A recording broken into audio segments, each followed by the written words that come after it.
ඔන්න බලන්න කුවෙට් එකේ ගෙවල් හදන හැටි.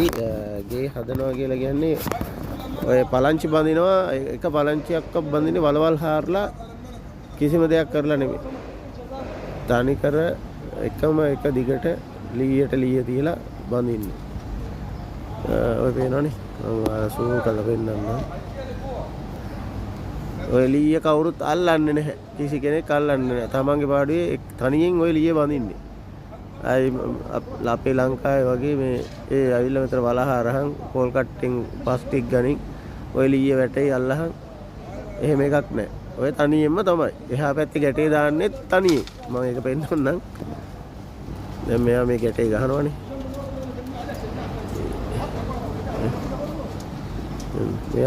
මෙයා බිම ඉඳලා එකට එක අමුණලා දෙනවා. දිග ලීයක්. ඔන්න බලන්න අර ලීයේ පටලවන හැටි. අන්න දැක්කද ගැටේ ගැහුවා. අන්න ගැටේ ගහලා නැවැත්තුවා. මෙන්න මේ පැත්තෙන් අල්ලගත්තා. දැන් අපේ එහෙම කරා නම් 10 දිනකට විතර අතර ලීය අල්ලහන්. මොන ලීය ඇල්ලිලි නෑ ඔය පේනවා. වැඩ නම් වැඩ. මුළු ගේ වටේටම ඕ වගේ යනවා. أهلا حبيبي شلونك؟ والله هذا واجد زين. سوي صورة سوي فيديو كل شيء. اي والله حبيبي. شوف. سوي صورة وري البلاد. الله أكبر. هذا مصري رتي سوبري دايل. ඔන්න බලන්න දැන් එහා පැත්තේ එයා ලීය තෝරනවා. ලීය තෝරනවා දැන්. දැන් එයා මේ පැත්ත බඳිනවා.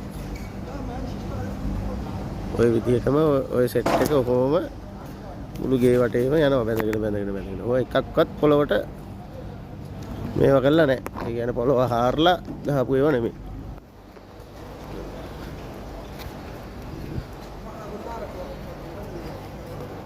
සේෆ්ටි බෙල්ට් අරවා මේවා කිසිම දෙයක් නැහැ. මුකුත් නැහැ. මොකයි තත්ත්වය. එනවනේ 2000 ගාගත්ත ඔය ලීය ගත්ත හේතු කරලා. ඒ ටික ගැසුවා. අර කපරාදු කරනවා. දැන් ඔන්න කපරාදු කරනවා. ඔය සිමෙන්ති එක ගහනවා. ඔය සිමෙන්ති එකට දැලක් ගහනවා. නෙට් එකක් ගන්නවා. ඒක උඩින් තමයි කපරාදු කරන්නේ. මේ තියෙන්නේ ඒ ලී පලංචි. මේක පලංචි බඳින ලනු රෙදි ලනු වගේ තියෙනවා හයි වෙනවා. ඕකේ අපි